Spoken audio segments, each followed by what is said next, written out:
Hello everyone and welcome back to another video. Thanks for tuning in. Today we're going to be taking a look at this Jvc Gx-N70 video camera with a Newvicon tube system. This camera came out around about 1984-85 and it was quite a lot of money back in the day. These types of cameras didn't have a cassette recorder built in. You had to have a portable video recorder separately over your shoulder.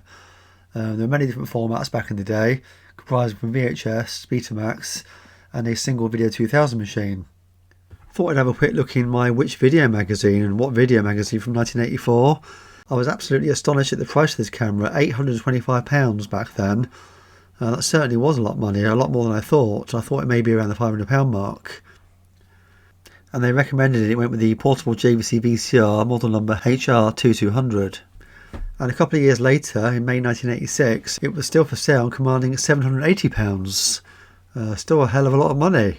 Usually things come down in price, don't they, as time goes on, but not this one. And then you were looking between sort of £500 and £600 for a video recorder itself to go with it. One of the things that makes this camera stand out amongst its peers is how they built in character generator, which was quite unusual for the early cameras. Usually this would be a separate device that you mounted on the hot shoe, and you plugged in via the viewfinder area, and the viewfinder would plug into the actual character generator itself.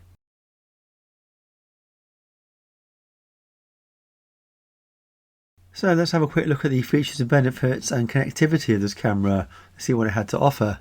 So right next to the character generator there you have your white balance adjustment and your fade adjustment, and you can make it black or white, title adjustment, interval and iris control. There you can shut the iris down completely to protect the tube. Then you have a daylight and indoor filter, and you also have manual aperture control. And on the hand grip there you have your VCR controls, display memory check, focus auto manual, remote lock. And on the top you have a electronic zoom control.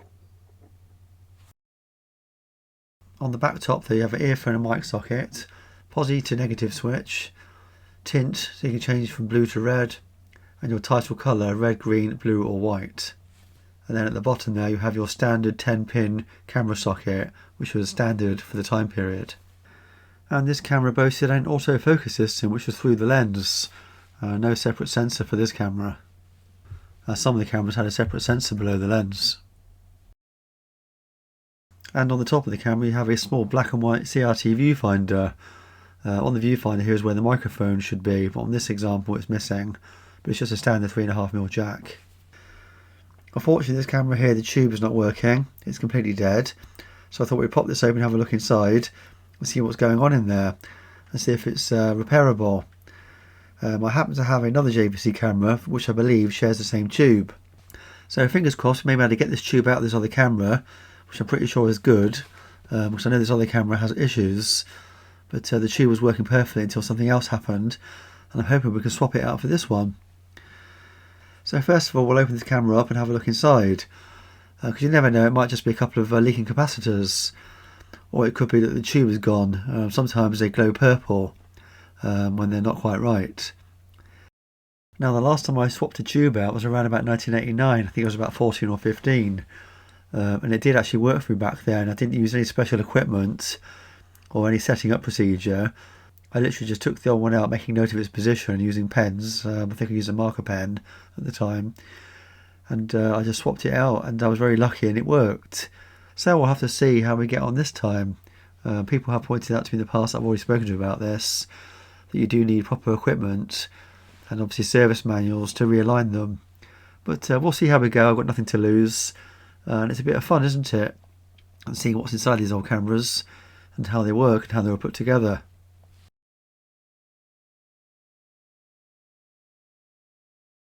Straight away there I can see a date stamp, I think it's the 10th month or 11th month of 1984, so I was about right there with the age. So at this point I'll start speeding up the taking apart process, and if you need to you can pause it and have a look.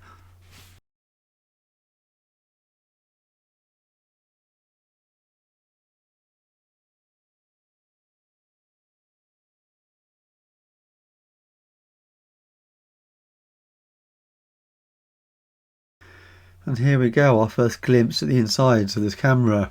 As you can see there's a heck of a lot of shielding there to stop interference, and there are also a lot of electrolytic capacitors to potentially fail. Most of these cameras I open, the capacitors are actually okay. Now and again you see some corrosion, but it's not on all of them. It's usually just occasionally the odd one or two. Just spotted one of those glass fuses here. Sometimes even when they look okay, they can still have blown. You just can't always see where it's blown at the end of the fuse itself. So it's always wise to test them just in case. But it turns out in this instance, this one's actually okay. So let's power this camera up, shall we, see what the tube is doing, if anything at all. We're looking for an orange glow at the back. These Jvc Newvicon cameras have little red LEDs there to help illuminate the tube at the front. But oh dear, look, it's got a purple glow, so that's not good. That means the tube has in fact failed. So it's definitely not going to work, unfortunately. So I guess we're going to have to look at getting the other tube out of the other camera and getting this one out, and hopefully not breaking it in the process, and see if we can swap them over. We'll see actually what the other tube looks like, to see if they match with their model numbers when we get them both out. So let's have a look at this Jvc Gx-N70. I've just powered this one up, and as you can see there, got the red LEDs again at the back, but the tube is glowing orange, which would indicate that it's actually okay, providing it's not had any physical damage or any burning effect from pointing at the sun or any other bright light sources. So we'll get this out next. So there's 4 screws there clamping in that magnesium alloy housing holding the tube in place. I'm narrating this now, obviously, so I'm going from memory as well. I think there was another screw as well that also held the tube in place. But we need to undo those first, and there will be a cap on the back to pull off. And there's also a filter cap, a filter capacitor on the back of the tube that needs to be unsoldered. Usually that's soldered from the back of the cap on the tube to the surround the housing of the actual tube casing itself, to help reduce any interference, I would imagine. And here's the other screw. In fact, I think there was 2 just below the tube itself. Once you've undone that, it should just slide out, and there you go. It's coming out now. You've got to be careful you don't neck the tube. You don't want to bend any pins either. Just need to unplug a couple of cables, I think. It's quite packed in here actually. It's very tight. It's a wonder there's no interference. And there you go. It's out. That's the front of the tube there. Obviously these colour tubes are sort of square looking on the front behind the glass. The black and white ones are just like a purple circle. And here you go, this is the infrared filter. This is the thing that fails on a lot of Sony cameras, especially the broadcast ones. They seem to cloud over. It's ever so strange. They're made up of layers of different glass.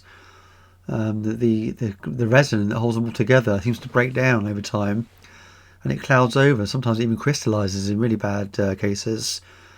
And if you remove that infrared glass, that IR filter, you then affect all the focal range, focal lengths of the lens itself, strangely enough, and you can't focus on anything. So you must have it in there, unfortunately. It's not just a case of being able to remove it and that's the end of it. So next up, it's time to get the rest of the Jvc Gx-N70 apart, so we can gain access to the tube in there to be able to remove it. And I must say this camera's not as easy to work on as the 5 JVC version. This one had there's a couple of layers of boards there because you've got the character generator on top of the motherboard. So you need to be able to get into that basically so you can move, because getting the tube out on this one was a lot more difficult. There wasn't much reversing space, unfortunately, because you've got that metal can on the back there that's actually in the way, and it took quite a lot of messing around to be able to get it out.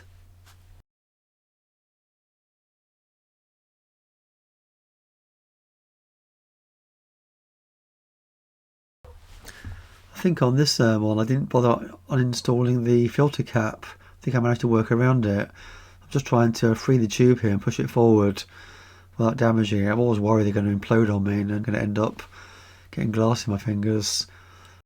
But there you go, it's out. And it looks like they're exactly the same. They've got the same part number there. So that's good. So that means we can go ahead with the swap. Interesting, you can't really see anything wrong with the one that's faulty. One I just took out. You wouldn't know to look at it. It's not until you power them up that you can see. It's not like the valve tubes on hi-fis back in the day. They tend to go white at the top and they lose that silver. They go white basically when they lose their vacuum. I did mark the tube with a red permanent marker where it was on the other camera to try and help me line it up. But it's a lot easier on these ones because, like I said before, they're rectangular or square on the front. So you can tell if it's not quite lined up, whereas the black and white ones are just a circle.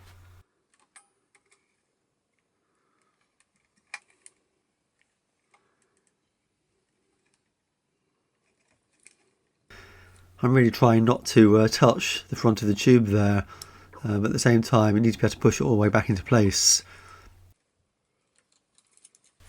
Just trying to be very careful here as I slide it back into place, because I don't want to obviously damage it. And I double checked it and triple checked that it was lined up by eye. Obviously you won't really know until you turn it on, so even if you get an image, then you'll know whether it's straight or not.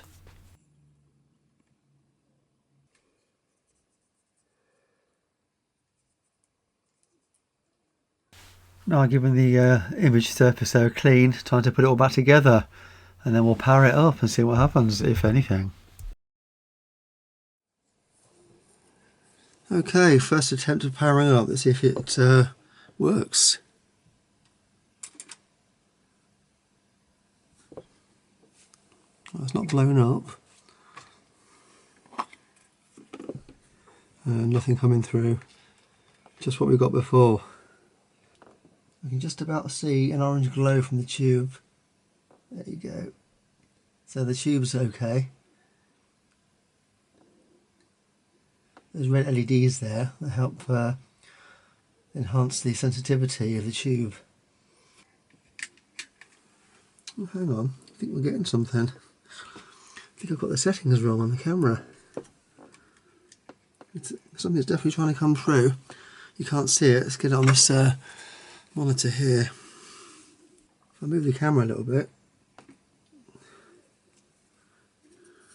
let's try zooming.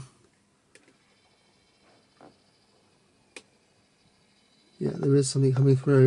It was zoomed in, it's all green at the minute.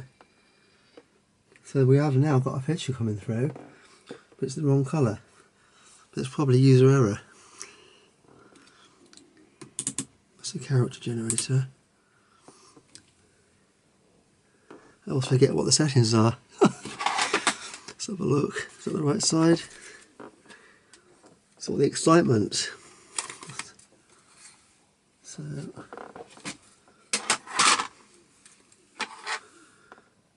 what we got here? White balance, black, white. Hang on. Let's just reset it and start again.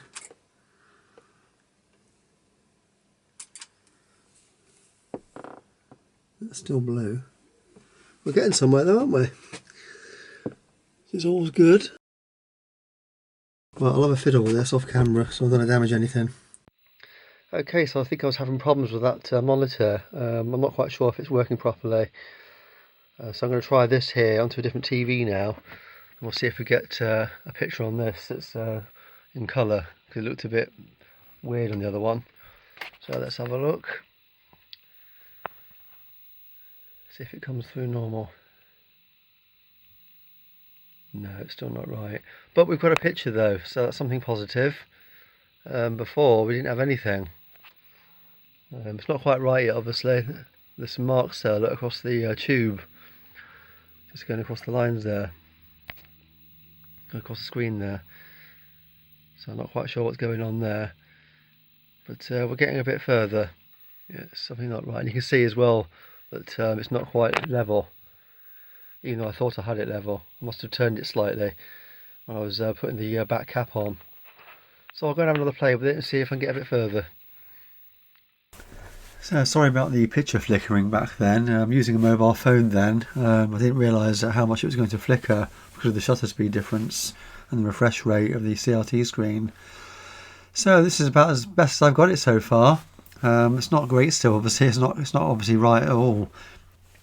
I got as far as this by adjusting the focus as well of the back of the tube itself.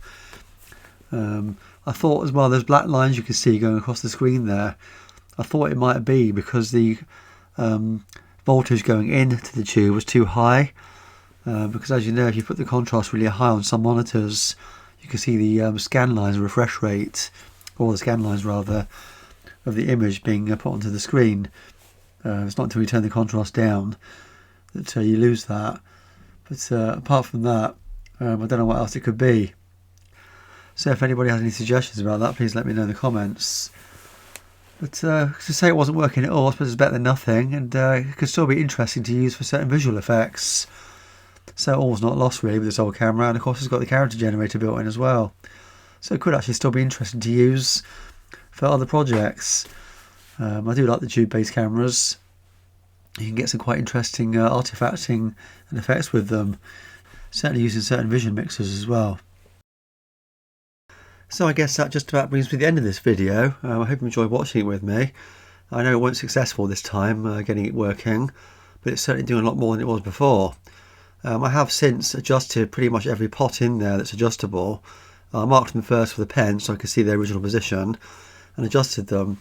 Things did improve slightly, but I still can't get that colour quite right.